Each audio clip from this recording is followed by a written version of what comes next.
À l'instant, c'était le groupe Alex Jacques qu'on écoute sur Sud-Est Radio. Un maître d'œuvre d'exception sur cet album qui s'appelle Symphonie inachevée de mémoire. Je suppose que je me trompe pas. Et le titre s'appelle Alléluia. Je sais que sur cet album a participé un homme d'exception qui s'appelle Gérard Daniel. Donc souvent, on voit le chef d'œuvre, mais il y en avait un autre caché derrière qui a participé à cet album. Ça tombe bien puisqu'on va en parler, Philippe, puisque nous avons un invité ce matin. Il est passé nous voir, nous sommes très contents. Oui, voilà. On va le saluer. Mais ce matin, nous avons le plaisir de recevoir Vénus. Vénus, que vous avez déjà sans doute entendu dimanche avec Ricardo. Et puis hier aussi, il était là. Ouais. Et donc, c'est avec beaucoup de plaisir qu'on te reçoit dans la matinale de Radio Sud-Est, Vénus. Alors, si tu es là aujourd'hui, avant de parler de la question qui nous concerne, donc Gérard Daniel, alors déjà, je sais que tu as visité, tu es allé avec Ricardo, ça et là. Tu as vu comment fonctionne la communauté haïtienne et sa musique et tout sur la Martinique. Déjà, est-ce que c'est comme ça que tu imaginais les choses ou bien tu es un petit peu surpris de voir comment ça fonctionne? Et bonjour tout le monde, bonjour à toute l'équipe de la Radio Sud-Est. Maintenant, je suis un habitué de cette maison, définitivement. J'étais vraiment heureux de faire les constats, comment ça marche pour la communauté haïtienne avec dans cette zone. C'est bien. Et en plus, à la façon dont les gens consomment le compas, j'étais vraiment étonné. Alors, il faut dire que tu es, pardon parce que mon portable sonne en même temps. Tu es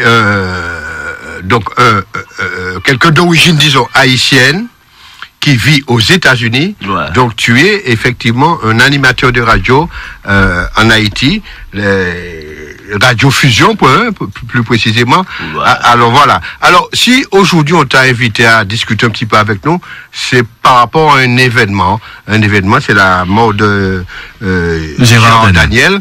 C'est quelqu'un que tu n'as pas seulement connu en tant que saxophoniste, ça et là, mais que tu as fréquenté. Oui, j'ai eu de la chance de faire des interviews avec Gérard Daniel dans l'émission que j'anime avec mon compère Didier Le Paradis sur la Radio Fusion et la radio Rendez-vous. Et le show se passe dans un réseau. Il y a des stations en Haïti qui sont avec nous, il y a des stations de la diaspora qui sont avec nous, mais le studio mère, c'est la Radio Fusion. Eh bien, Gérard Daniel, 2 ans de cela, on a eu de la chance de recevoir ce grand saxophoniste parce que je suis un amant de l'ancienne musique du compas direct. L'ancienne musique haïtienne, l'ancien compas. Ouais, je suis un amant. Ben tu es l'amant, moi je suis je sais pas trop quoi. Un adepte. Mais beaucoup plus, disons cela comme ça. Mais c'est vrai, je suis d'accord avec toi.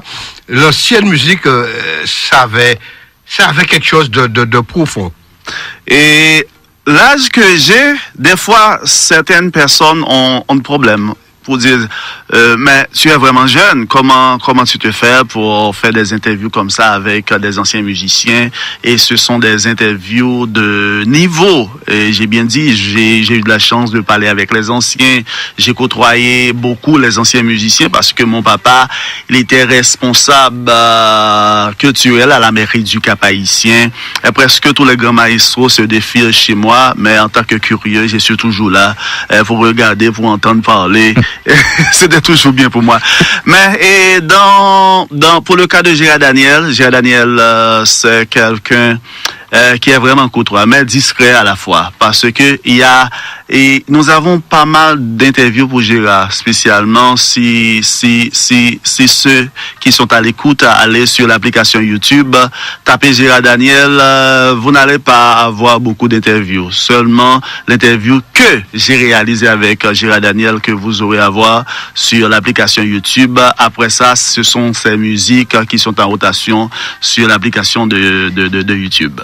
Alors, Vénus, toi qui as fréquenté et tu as eu l'occasion de faire des interviews avec Gérard Daniel, quel sentiment il te laisse cet homme-là? Parce que c'est vrai que tu l'as côtoyé, tu l'as eu en interview, et là maintenant qu'il est parti, qu'est-ce que tu ressens là sur le moment?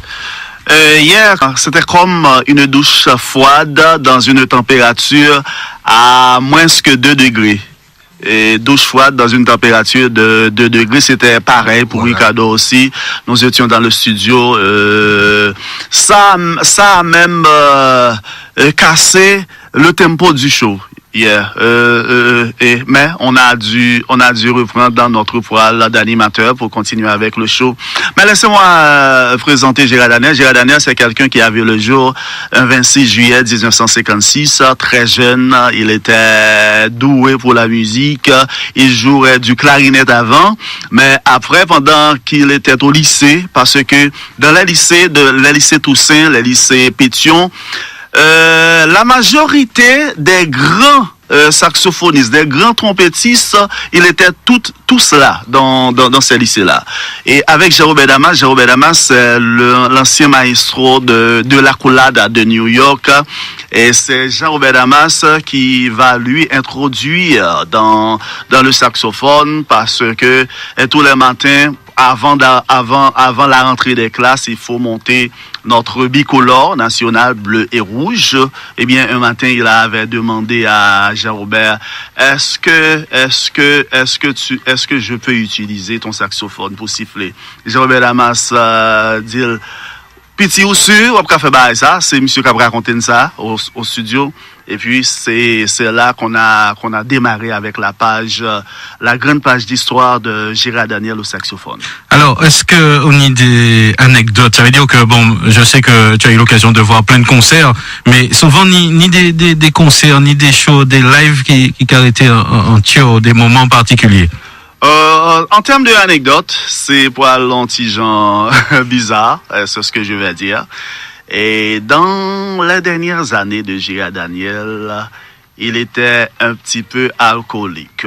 Il n'était pas vraiment quelqu'un qu'on peut laisser seul dans une chambre d'hôtel lorsqu'il est en voyage. Si tu l'as laissé seul dans la chambre d'hôtel, peut-être la soirée serait gâchée. Ouais. Une nuit, Jean-Robert et Gérard Daniel devaient performer à Miami. Il était sur le podium. Pendant qu'il jouait, il a dit aux gens, OK, je vais uriner 10 minutes, on n'a pas vu Gérard.